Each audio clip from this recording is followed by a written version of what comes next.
Good afternoon. Thank you for being here. I'm Paula Overby. I'm running for the U.S. House of Representatives in the 2nd Congressional District with the Legal Marijuana Now Party. This campaign begins in 2020.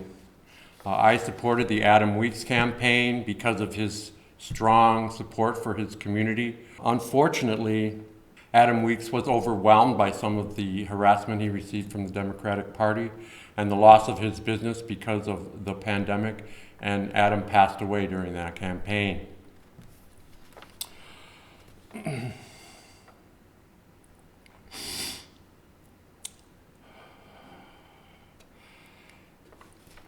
As a result of that, the Secretary of State announced a special election according to the election laws of the state of Minnesota.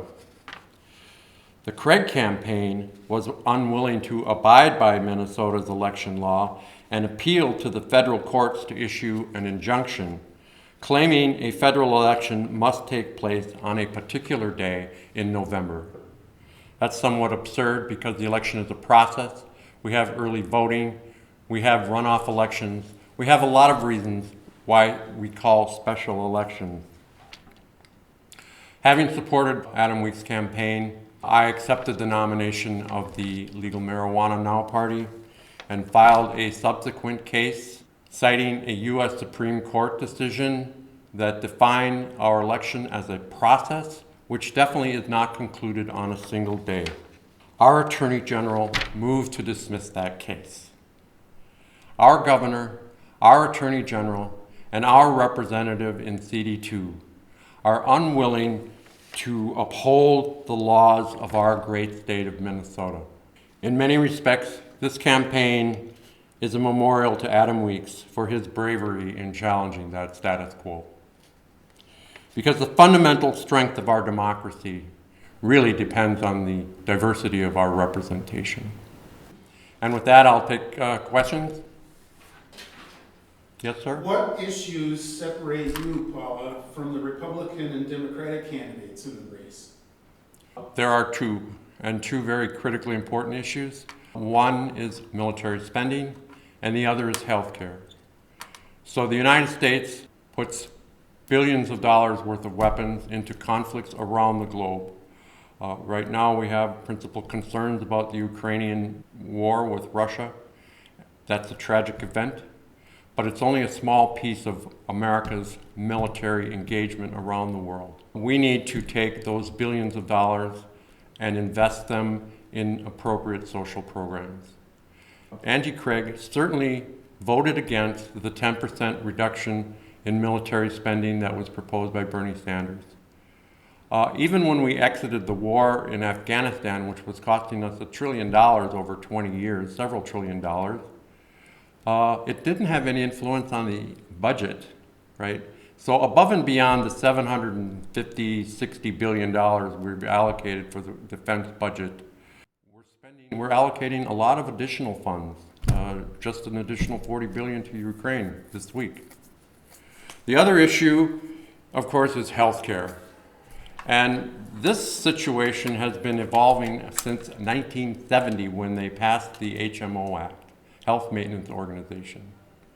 And what's happening is the Medicare program is being turned over to private corporations. It's been accelerating since the mid-90s when they passed Medicare Advantage, which again is private insurance that is paid for by the government. And now, most recently, they've implemented direct contracting entities, which are, again, a private corporation that's managing people's health care based on fixed block payments from the government. So people are being assigned, Medicare patients are being assigned to these programs. They're not even aware of it. There's no transparency. The healthcare issue needs to be addressed. A lot of us have become aware of the inadequacies in our healthcare system during the pandemic. It's a cost that has risen much faster than inflation perpetually, and we need to deal with it. And neither party is willing to address that issue. Whatever you said before. Why am I running? Yeah, why running? Why am I running? Why legal marijuana now? Something, all that. Well, thank you, sir. I feel like I have already answered the question. It does have a lot to do with the case that the Craig campaign submitted. I feel that's a party that's constantly claiming that they're defending democracy and that they're defending voting rights, and yet challenging the election laws of our state and doing their best to keep people off the ballot. And that is not my definition of democracy. The Democratic Party, I don't recall all the details, but I do believe they definitely used the court system to keep the Green Party candidate off the ballot in about 3 states last year. That is so unnecessary and really so inappropriate for a party that claims to defend democracy. More and more people are beginning to recognize that the duopoly, that collusion between the major parties, and those are the voters we're appealing to most. A lot of voters that really have given up on voting, and we want them to come back. It's a new paradigm. The world is changing. We need their vote. And I think with that, we're going to conclude. I think we've run out of time. I hope you have a great evening. Thank you.